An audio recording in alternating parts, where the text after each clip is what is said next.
इस सिलसिले में खूबसूरत वाकया याद आ गया।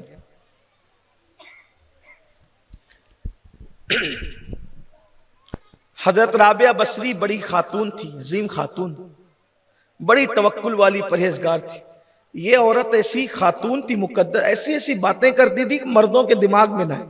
एक मर्तबा तकरीर कर रहे थे इमाम हसन बसरी, सुनना ये भी बड़ी दिलचस्प बात है। कभी कभी औरतों को वो सुझाई देता है जो मर्दों को सुझाई नहीं देता, बाज मर्दों को, लेकिन वो बन जाए बस औरत। इमाम हसन बसरी तकरीर करते करते कहते, लोगों अल्लाह के दरवाजे पे दस्तक देते रहो, एक दिन खुल जाएगा। क्या कहा? अल्लाह के दरवाजे पे दस्तक देते रहो, एक ना एक दिन खुल जाएगा। पर्दे के पीछे से आवाज आई, हसन, दरवाजा खुलता उसका है जिसने बंद कर रखा हो। हसन, खुलता उसका दरवाजा है जिसने बंद कर रखा हो। ये तो बताओ कि उसने दरवाजा बंद कब किया है? अरे सबके दरवाजे बंद होते हैं, रब का दरवाजा कभी बंद हो ही नहीं सकता। इमाम हसन बसरी ने कहा, माई है तू कौन जो इतनी हिकमत की बात कहती है? तो कहा गया कि ये राबिया बसरी बोल रही है। कहा गया ये ऐसी बात है यही बोल सकती, ये खातून है राबिया बसरी। यानी औरत भी अगर चाहे तो इतनी बुलंदी पे जा सकती है। रोज रोजा रखती थी, बेवा हो गई थी जवानी में ही, गुर्बत बड़ी थी, गरीब माँ बाप के घर ही पैदा हुई थी। बाद में बड़े अजीब जिंदगी इस खातून की भी, दास्तान ही अलग है।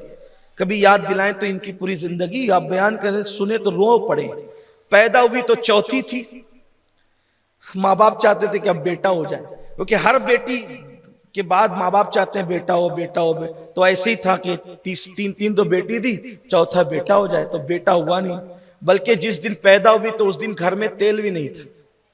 लेकिन अल्लाह जिसको मुंतखब करता है तो फिर वो कहते हैं ना कि इंतखाब तो पहले ही होता है।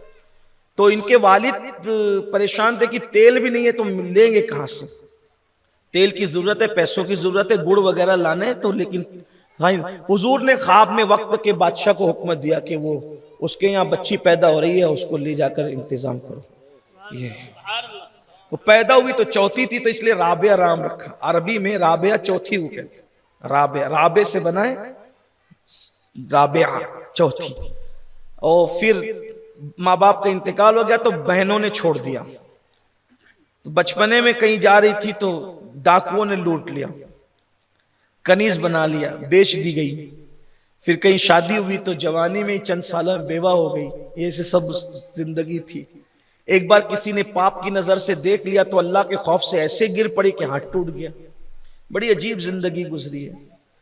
लेकिन बहरहाल इस खातून की जिंदगी थी तकवा तकवा तकवा, परहेजगारी परहेजगारी परहेजगारी।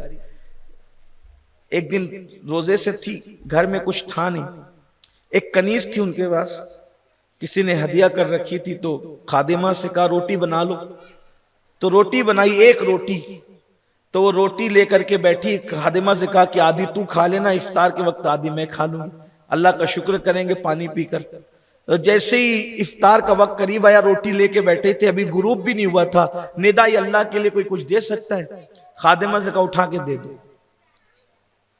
अब खादिमा तो खादिमा ही होती है ना, खादिमा तो ये जो खादिम खादिमा होते हैं ना पीर के, ये बड़े नियत चोर होते हैं, क्योंकि सबकी नजर पीरों पे होती है। ज्यादातर लोग इल्ला माशाल्लाह सब ऐसे नहीं होते, सब नहीं, सब देखो जब भी कोई बात हो ना तो सब ऐसे, इतना समझ लें, यानी ये समझ ले पांचों उंगलियां एक जैसी नहीं होती।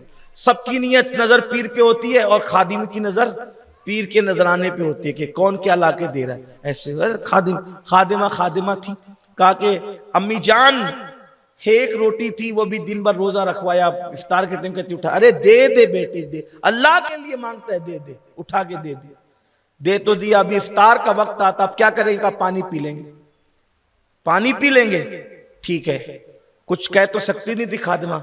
उतने में एक खादिम कोई आया, दस्तक दी, राबिया का घर है, हाँ, ये 8 रोटी मेरी मालका ने भिजवाया है। अब खादिमा खुश, 8 आ गई, अब तो मजे से खाएंगे। तो राबिया के पास आई, का माई 8 रोटी किसी ने भिजवाया, उससे कह दे हमारे यहाँ के लिए नहीं, वो कहीं और के लिए ले जाए, यहाँ से जा, हम नहीं लेते। अरे अभी नहीं ले रही है, वापस कर दिया। जब वापस कर दिया, फिर अब भी गुरूब नहीं हुआ था। फिर कोई आया कि माई 10 लाए हैं, चाहिए आपको? ये आपके नाम भेजा, खाइए हमारे लिए, ये ले आओ। ले लिया, रख लिया। कमाई 8 क्यों नहीं लिया था? खादिमा ने पूछा। कहा अल्लाह का वादा झूठा थोड़ी हो सकता है, मैंने तिजारत अल्लाह से की थी कि 1 के बदले कम से कम 10 देगा, तो 8 कैसे देता? जब उसने कहा 10 देगा तो 10 देगा। हर तिजारत में नुकसान है, अल्लाह के साथ जो तिजारत की जाए उसमें कोई नुकसान नहीं। इसलिए रोजाना सदका दिया करो, सदके की बड़ी बरकत है, ये अल्लाह के साथ तिजारत है।